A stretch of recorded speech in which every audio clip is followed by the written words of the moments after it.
Megan, you had a question this week that kind of prompted today's topic, and it was around just what could you expect in the first year? I think the first year, we as we've looked at the coaches when they started their business and grew, and then we looked at ourselves and looked at the financial data around it, and then we've looked at our students and looked at the financial data and just what does that trajectory look like? And so this is going to come from the perspective of, let's assume that you weren't working for a bookkeeper beforehand and you have very minimal to no experience bookkeeping. So actual start to finish bookkeeping, issuing the financials, all of those things. So we're going to take it from that route. And what we saw year one, we see bookkeepers do all the jumping around. Where do I get the information from? What am I doing? And they're just trying to get their feet under them. It's like they jumped into the pool, whether they had a plan or not.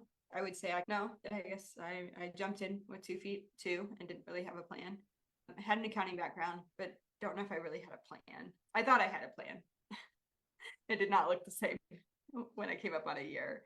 And so you're trying to figure out how to swim, right? That's what we see across the board. It's, well, maybe I'll try this marketing and I'll try this marketing and I'll follow this coach and I'll follow this program and I'll follow this person who's talking about building a bookkeeping business. And that makes it really hard to focus. It starts to add too many hands in the pot. I know my first year, though, I was following people. I was following people on YouTube. I was following people on Facebook and just searching. I wasn't in any program necessarily, but that did make me definitely did not have blinders on saying, this is what I'm doing. I'm just going to head down and do it and execute. Instead, I was, well, what's working over there? What's working over there? And just kept getting distracted. And in doing so, came across some things were not helpful to my business long term. Year two, we develop a plan. We're like, okay, I'm going to double down on this. This is what's working. You start to develop a plan. But I think if you haven't settled on, okay, I'm just going to follow these people. Year two, we typically see people following too many people. There's still too many hands in the pot. But by this time, they at least have a plan. Year three, it does not have to take you 3 years. So if you hear this and you're like, I don't want to wait 3 years, you don't have to wait 3 years. Year three, we typically see bookkeepers say, I'm committed, I'm all in. And if they haven't already hit 6 figures, they're hitting 6 figures and they're stabilizing their business. So we've also seen bookkeepers hit 6 figures in their first year because they jump all in and they're like, okay, I'm going to swim to the end of the pool. No questions asked. Okay, I think we are ready to bring in our guest. We can spotlight Anna. Anna, are you ready to get started and share about your experience a little bit? Yes, I'm ready. Put you on the spot. No worries. Hi, everyone. So I'm actually about to turn a year since I launched my business last year. I officially launched in August last year, but I really started working in marketing and getting clients around November. So like October, I think I started marketing, and then November, I think I started working with I started marketing to get my first clients. I signed actually beginning of this year. And it's been a journey of a lot of challenges and a big learning curve. I only had experience working in my family business.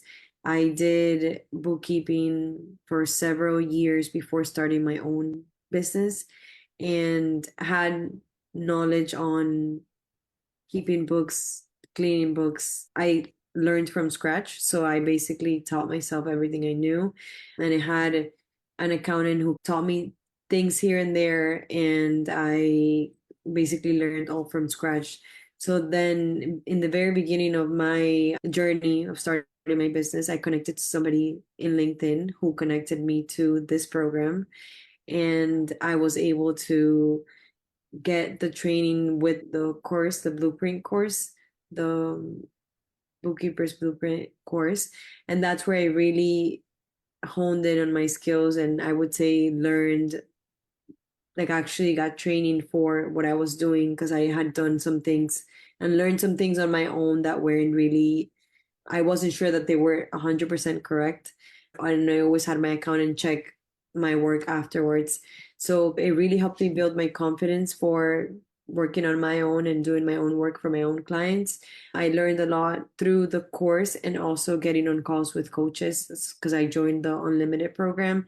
So I had the accessibility of going on calls and asking questions as needed, from learning to draft engagement letters, which I had no idea how to do at all, to getting on sales calls and getting confidence for that as well, to working on books and cleaning up work for previous years and quoting. They have really helped me in every step of the way. I would I don't think I would be where I'm at if it hadn't been for a strong mentorship program and coaching program I got from CV4S. If I'm being honest, like I said, I only had experience with bookkeeping, and I didn't really know how to run a business in bookkeeping. So they really gave me the tools I needed to run it, and they showed me how it looked like every step of the way with the coaching as well. And for marketing, I did get some help in the program, but I also hired a coach outside of the program. I know that CV4S partners with this, or you guys have brought him on in several lives.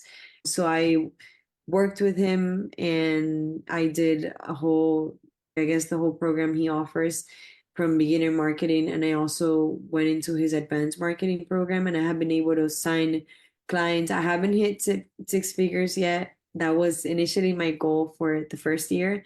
During the summer, two of my clients paused, and that kind of brought my revenue down. But I'm getting a lot more calls currently, and just people interested in services because tax season is coming up. But yeah, it's been a journey. It's I really enjoyed the work. I'm very passionate about bookkeeping and helping other businesses, and being able to work from home and just make money from an online business. I never imagined I would be doing this, and it's fun seeing how you can just do work from home and just have your money come in every month, and it's stable because you have ongoing income month after month, and I already know what's coming in. And yeah, I don't know if there's any questions, but that has been my journey for my first year. Yeah, thanks for sharing. One question I wanted to ask you, Anna, what made you decide so you were doing bookkeeping with your family business, so helping them keep track of everything. You were doing a lot of kind of admin, bookkeeping, tax stuff with your family's business. So you were learning already by a fire hose, jumped in, continued to learn by a fire hose. But what made you, like, after you were doing that, say, maybe I want to have an actual bookkeeping business myself? Like, I want to go in business doing bookkeeping for others. Yeah, initially, what made me take the leap of faith and jump was, I feel like God was just leading me that way. And I just decided to do it. I was scared because I thought, I don't think how are people, I guess, imposter syndrome. And I didn't really have the confidence. But what made me jump to or transition into starting my own business was basically a word from God, but also being able to serve others and the community, my community, in a different way, and something I know I'm passionate about, and I can actually serve them as well. Also, as I do want to be a mom one day, and I think it would give me the flexibility to have a schedule for my kids and be able to raise them and things like that. Most definitely. I wish I would have known and been able to do this whenever I started, when I was your age. Yeah. Are you willing to share at all what you're making a month to have a more realistic picture of what you've accomplished this year? Yeah. So I started the year making close to 5,000 per month. I think it was like 4,800 or something like that monthly. Then in the summer it went down. So now I'm making 3,000, like 3,500 monthly. Grateful to be making this amount of money. I currently have two clients in line who might be signing up, so I might be able to go up to 5,000. Is that just recurring revenue, Anna? Because I know, like Yes. for me, sometimes cleanups that could increase that heavily, depending on the size of the cleanup. Yeah, that's only ongoing. So I think I have, I think 5 clients who are active, or maybe 4. But one of them, my biggest reoccurring client, is 1,000, almost 600, 1,600 monthly. And Awesome. yeah, I do for him bookkeeping, I do payroll, and I do accounts receivable for him. He And would I be, know we've spent a lot of time working on your quotes and just getting you really confident. And you, just for the person listening, hearing 5 clients, 3,000 a month, like her clients are very average when we've looked at them in terms of like quoting. She also does a really good job. She quotes on the higher side. So money mindset, she's definitely worked on there in a good way. Like in a good way. Like she quotes, if you're looking at like a bookkeeper who's under quoting, she's not over quoting. She's like solidly hitting some really solid quotes out there. yeah. My minimum is 400. I have been told I'm on the higher side. And I have sent out offers for lower prices, but they haven't been signed. So I guess it's worked out for me. But yeah, I think 3,005 clients is amazing. And when we've looked at like the trajectory of business owners, because you're also not full time, so you're still working in your family business, right? You're not working 40 hours a week for the 3,000 a month. How many hours are you working right now? Do you know? Guesstimate. I would say, let me see. It sounds low, maybe like 20. 20 hours a month. No, a week. Okay, yeah. Maybe that might be a little high, It might be honestly. a little high, but you're also doing the ARAP. We Yeah. can always look at it if you want. And you're So still marketing, if that's including marketing and all that, Anna, still? Or is that just client work? Okay. Yeah, I guess including it would be more, if I include the stuff I do for my own business, it would be more accurate. Yeah. yeah, okay. So I think 3,000 a month is really reasonable, especially in that first 6 months that you're starting. If you've dived in and you're going to swim to the other side of the pool, right? If you're going to play in this shallow end saying, do I want to do this? It's going to be harder. Do you provide info on all the services you provide, books, payroll, AP, AR? Or do you just focus on bookkeeping and offer add-ons later? I usually, in my initial meeting, I usually ask like the story of the business. I learn more about what they do, and then I ask what areas they're needing help with. So that's when they tell me, like, hey, I'm looking for this. Do you do payroll? Do you do? So I let the client tell me what his needs are, and then I offer if needed. I don't usually offer everything if they don't ask. I'm not sure if that's a good strategy, but I always let the client tell me what their needs are first. I agree. I think the same applies if you're going to show up on a car lot. You don't want to show them a Lamborghini if they're looking for a minivan. Yeah. And I don't know about y'all, but one thing I've noticed is a lot of people have different idea of what, like when they reach out saying they need bookkeeping services, they have different ideas on what that looks like and like what exactly they're looking for. So if you try to just throw everything at them, then they're like, wait, this is not what I need, or it's more, and then you might overwhelm them. So yeah, I think that's huge to what do they need and Yeah. focus on them. Elizabeth says, have you found all of your clients from working with the marketing coach you mentioned? And how many hours a week are you spending on marketing at this point? I did have some referrals. So initially, one of my clients, my first client was a referral. She was one of my big clients with 3 businesses. She was the one who paused in the summer, but then all the rest have been found online through the coach I mentioned, yes. And And then then, yep. how many hours a week are you spending in marketing at this point? I would say an hour, a good hour per day. Sometimes less. I should be spending at least an hour. I'm trying to work on that more now that the season is, I guess people are looking for more. That's definitely, yeah.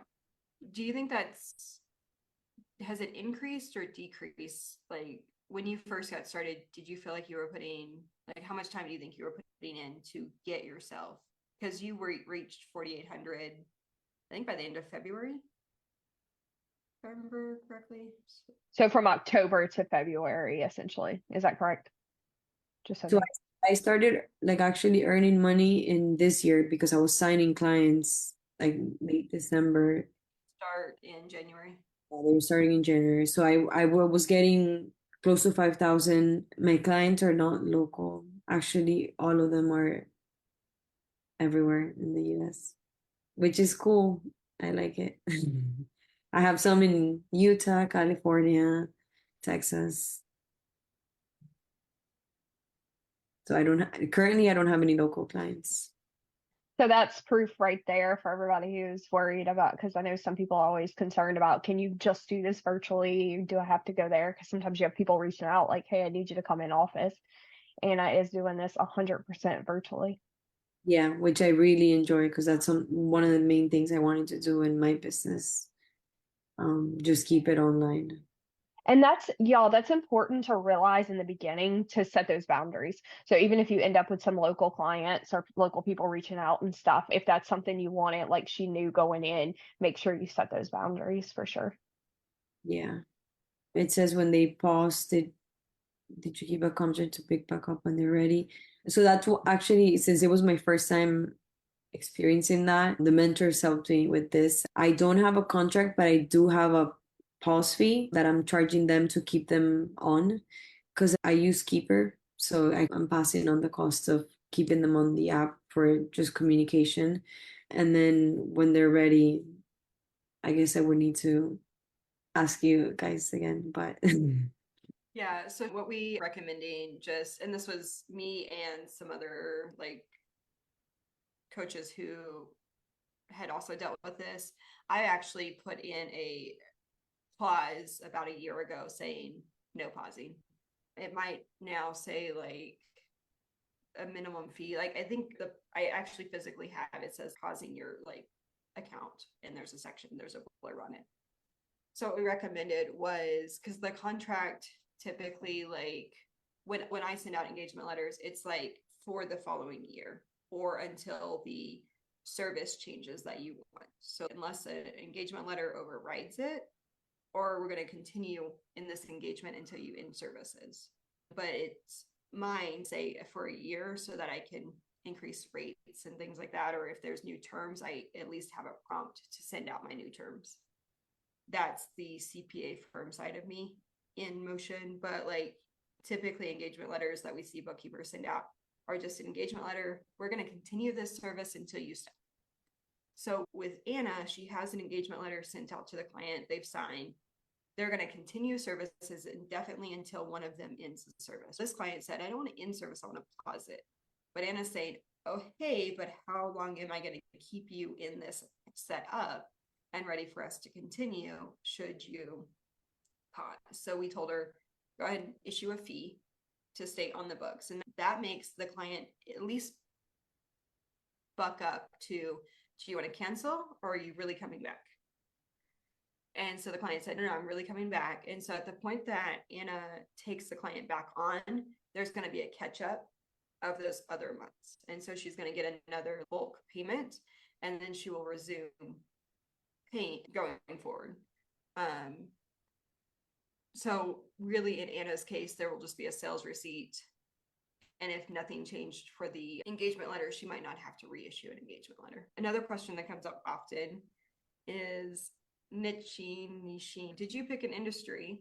And I happen to know the answer to this, but and then are all of your clients in that industry?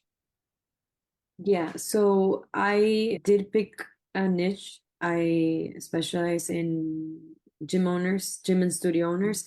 So I picked it from the very beginning with the marketing coach I mentioned. And I think it makes marketing easier, but I do have clients who are not part of my niche. Some of my clients were referral, so not some, only that first one with the 3 businesses. That one was a referral, and she's in the dental industry. Then all my other clients are actually in the gym industry, but one of them, which is funny, while I was adding him and contacting him, reaching out, he's actually a gym software client. So he does something related to gyms, but it's actually a software client, and I guess in the software industry. And then I currently contacted or connected with a bookkeeper who's trying to send me referrals. She still hasn't, but she would send me every type of industry. So do I recommend niching? I would say yes. I think it makes marketing easier, and it's just easier to add people, reach out to people, knowing who to add and things like that. But just knowing that one of the things that I've gone to the coaches for is making sure I know how to market myself to other people who are out of the industry and still reach out and still want my services. So that's something that I'm still learning how to do, because a lot of people who come to me who are not in the gym industry, they think I can't serve them because I'm not in their industry. So they always ask me questions that are, I guess I am still learning how to answer. And I think you're going to run into those questions either way, because if they are in a specific industry and you don't have a niche, they're going to be asking, can you really handle my real estate business? Can you really handle a restaurant? Can you really handle A2X in my Amazon e-commerce business? Like, they want to know that they've got someone who at least has an understanding, so that they're not having to train you. So I think that's going to happen, just for anyone listening, to whether you have a niche or not. Those conversations are going to come up. But at the beginning, you didn't have any experience with gyms and studios. You just picked out of a hat, like, who can I find? And I know we had some conversations around that too, of like, this type of business owner or this one. And I think you tried two at the first, like you pursued two and one kind of had more conversations. And so you dived in. I initially, yeah, I was considering two, but I ended up just choosing one. And that was hard at the beginning too, because in the beginning, I guess gym owners thought I had all the experience in gyms and I didn't. So I needed to learn to go through those conversations. And I would say even within that niche, the coaches helped me with qualifying factors, just knowing what type of gym owner I want to reach out to. How much revenue are they making? And do I want to reach out to this person who's making this amount of money and he's still a gym owner, but he might not meet my requirements, or he wouldn't be able to pay for my service. So I also had those type of conversations, because even in the same niche, you can find different types of businesses. Yeah, Definitely. and willing to take on the yoga studio or the Pilates studio or the Taekwondo studio. How broad does it go and how focused? I'm gonna plug Pumpkin Plan here for a second. In Pumpkin Plan, the fact that you brought up the gym software owner, partnering with someone like that, because now you have his bookkeeping, but he now services all of these gyms. And so pursuing that partnership to continue to connect to, or like, where is he going? What magazines are, where is he finding his clients? Also helps, where can you find more clients? Because he's just that connector. There's a good story about something similar in the Pumpkin Plan by Mike McCallowitz. Anna, what advice would you give with someone who, we're coming up on October, about the same time you started, and you said you started in August thinking about moving towards bookkeeping, right? So now's the time.